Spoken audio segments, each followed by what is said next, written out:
Okay, out of all the ones we've done today, this number 14 on the Chapter 3 test is going to be the most lengthy one because we're dealing with 3 variables and 3 equations in our system. Now, they're not giving us the choice of solving by substitution, which makes sense to me because if you solve by substitution, you're not going to be able to eliminate down as easily. So we're going to use elimination to eliminate one variable at a time.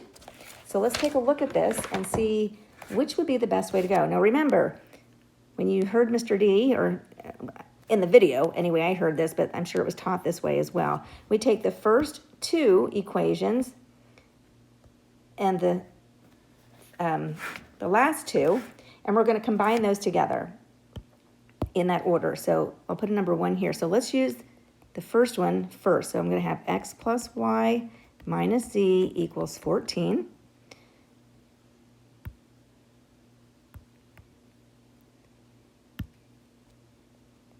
See if I can make this a little bigger so I can write here. And underneath it, you're going to have 4x minus y plus 5z equals negative 22. Now, we have to look at this.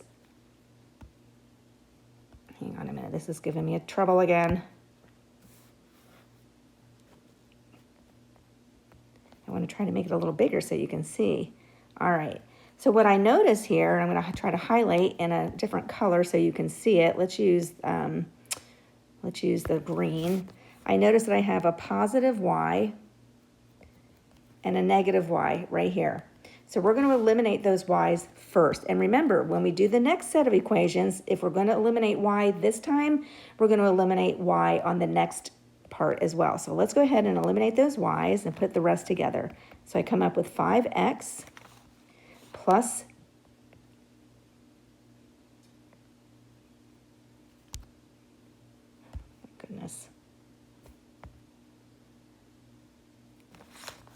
plus 4z.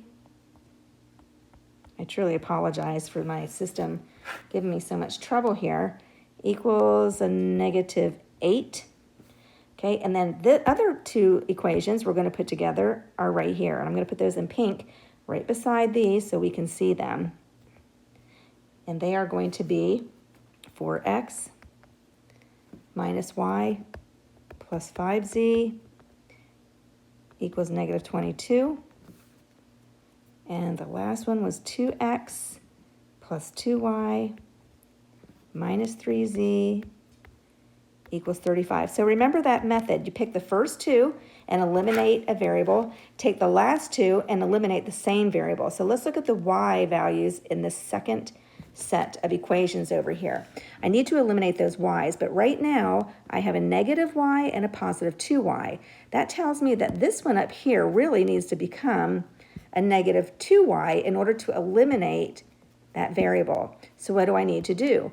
I need to multiply, let me use a blue color here, by 2, because if I do that, it's going to make that negative y term become negative 2y. But remember, we have to do it on both sides of our equation, and every term gets multiplied by 2. So I'm going to rewrite down here. I'm going to keep my pink pencil going. I will have 8x minus 2y plus 10z is equal to negative 44. Now let me write this one down here, right there. We have 2x plus 2y, right? This is just rewriting them down here. Minus 3z equals 35. Now we're going to put these 2 together because I can eliminate the y terms here. So I'm left with 10x plus 7z equals a negative 9. And I needed to use the calculator for that, so don't think I just did that in my head. Although I probably could have, but just to make it quick and easy. Alrighty, now I have these 2 equations. Once I eliminated the y terms, I'm left with both x terms and z terms. So now I need to choose to eliminate another variable. So we're going to take these 2 equations and we're going to bring them right down here. And we're going to rewrite them. We're going to take 5x plus 4z equals a negative 8. And we'll take the 10x plus 7z equals negative 9. And now we're going to look to eliminate another term. Well, I think if we choose the x terms, that would probably be the easiest. I have a positive 5x and a positive 10x right here. But if I make that 5x a negative 10x, then I could actually eliminate my x term. So how could I do that? Well, in order to make it a negative 10x, I would have to multiply it by negative 2. That means everything's going to get multiplied by negative 2. So let's rewrite this equation right down here. I'm going to have negative 10x, once I do my multiplication, minus 8z equals 16. And then I'm just going to bring this one right down below it. So I have 10x plus 7z equals negative 9. Now I'm in a position to eliminate my x terms. This is going to help me solve for my z term now. So I have negative 1z or negative z equals 7. I don't want my variable to be negative, so I would just multiply both sides by negative 1, which would give me a positive z and a negative 7. All right, so my z term is going to be negative 7. All right, that means it could either be this one or it could be this one. So we have to keep going. So let's solve for another variable now. Now you can take your z value of negative 7 and go plug it into any one, not any one of the original ones, but the two that we actually came up with here, this one and this one that we used below. You can take one of those and plug the negative 7 in for z and solve for the x, and then we'll know the x term. So it doesn't matter which one you pick. I'll just pick the one with the smaller numbers. So right down here, I'm going to go back to a yellow pencil. Well, no, actually, I'll keep it blue because I'm going to be writing on white paper now. Okay, so I'm going to take the original, this one right up here, where I'm putting a star. I'm going to take 5x plus 4z equals negative 8. And I'm going to take that z value of negative 7 and plug it in right there for z. So 5x plus 4 times negative 7 equals negative 8. 5x minus 28 equals negative 8.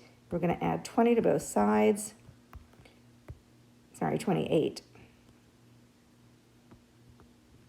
To both sides, that'll eliminate that negative 28. So now I'm left with 5x equals 20. Divide both sides by 5, and we have x is equal to 4. Okay, so I'm thinking I'm seeing the answer, but you know we have to always move on to the last one. Now I'm going to go back up to the top, and I'm going to grab one of those original equations way up here. And the reason I want to do that is because I now have a value for two variables, the x value and the z value. So we're going to plug in x and z into one of those equations. My thing, pick the easiest one. This one right here is the easiest one because it's just your variables that you're plugging in. You don't have to multiply them with anything. So we're going to go with x plus y minus z.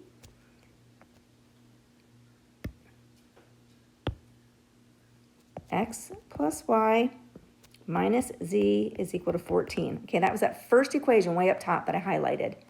We're going to plug in our x value and our z value. So x is 4, right? That's what we found here. X is 4. We don't know why, but we're about to solve for it. And minus the z, which is negative 7, equals 14. So let's solve this thing through. 4 plus y plus 7 is 14. I have 11 plus y equals 14. We're going to subtract 11 from both sides, and we end up with y equals 3.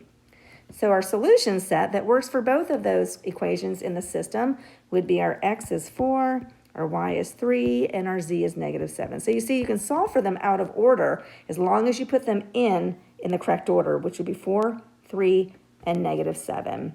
So it is not that one, it is this one, 4, 3, and negative 7, and that's